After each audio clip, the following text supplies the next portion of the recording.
నమస్కారం. City news కి స్వాగతం. ఈరోజు ముఖ్యాంశాలు. నర్సాపురంలో గోదావరికి అఖండ హారతి.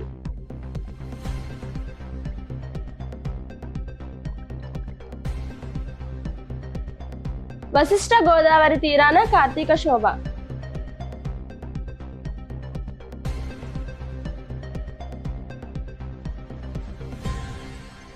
నర్సాపురంలో అమరవీరుల దినోత్సవ విస్మరణ.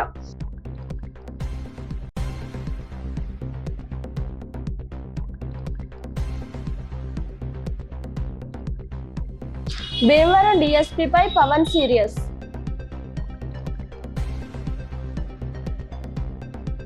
ఇప్పుడు కాసేపు ప్రకటనలు. శ్రీ శంకర ఈఎన్టీ హాస్పిటల్ ప్రారంభించి ప్రథమ సంవత్సరం పూర్తయిన సందర్భంగా వార్షికోత్సవ శుభాకాంక్షలు. డాక్టర్ యాళ్ల ప్రియా రమేష్ గారు MBBS MS ENT, chairman and consultant ENT surgeon, head and neck surgery, 6,000 plus successful surgeries, 18,000 plus successful treatments, 100% success rate, advanced endoscopic ear and micro ear surgeries, advanced endoscopic nose and sinus surgeries, pediatric ENT surgeries, adenoids and tonsillitis, critical care microscopic head and neck surgeries, 24/7 ENT emergency and critical care. Sri Shankara ENT Hospital, అత్యాధునిక చెవి ముక్కు గొంతు hospital, union bank ఎదురుగా bank street, Palakollu. Cell number 9542374424.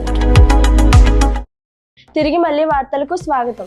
Narsapuram వలందర్రేవులో విశ్వ హిందూ పరిషత్ బజరంగ్ దళ్ ఆధ్వర్యంలో మంగళవారం రాష్ట్ర వశిష్ఠ గోదావరికి అఖండ హారతి ఇచ్చారు. కార్తీక మాసం మొదటి రోజు కావడంతో బుధవారం వేకువజామున గోదావరి నది తీరాన శివనామ స్మరణతో మారుమ్రోగుతున్నాయి. నర్సాపురం వశిష్ఠ గోదావరిలో భక్తులు పుణ్య స్నానాలు ఆచరించేందుకు తెల్లవారుజాము నుంచే పోటెత్తారు. నర్సాపురంలో వలందర్రేవులో విశ్రాంతి సైనిక సంఘం ఆధ్వర్యంలో 1993లో అమరవీరుల స్తూపం నిర్వహించారు. అప్పటి నుండి ప్రతి ఏటా అక్టోబర్ 21న అమరవీరుల దినోత్సవంగా అమరవీరులకు నివాళులు అర్పించేవారు. కానీ ఈ ఏడాది అలా చేయలేదు. దానికి ప్రజలు నాయకులను, పోలీసులను విమర్శిస్తున్నారు. పశ్చిమ గోదావరి జిల్లా భీమవరం డీఎస్పీ జయసూర్యపై ఉప ముఖ్యమంత్రి పవన్ కళ్యాణ్ సీరియస్ అయ్యారు. డీఎస్పీ పరిధిలో పేకాట స్థావరాలు పెరగడం, సివిల్ వివాదాల్లో జోక్యం చేసుకుంటున్నారంటూ ఫిర్యాదులు ఉన్నాయి. ఈ వార్తలు ఇంతటితో సమాప్తం. మరో కొన్ని వార్తలతో కలుసుకుందాం. నమస్కారం.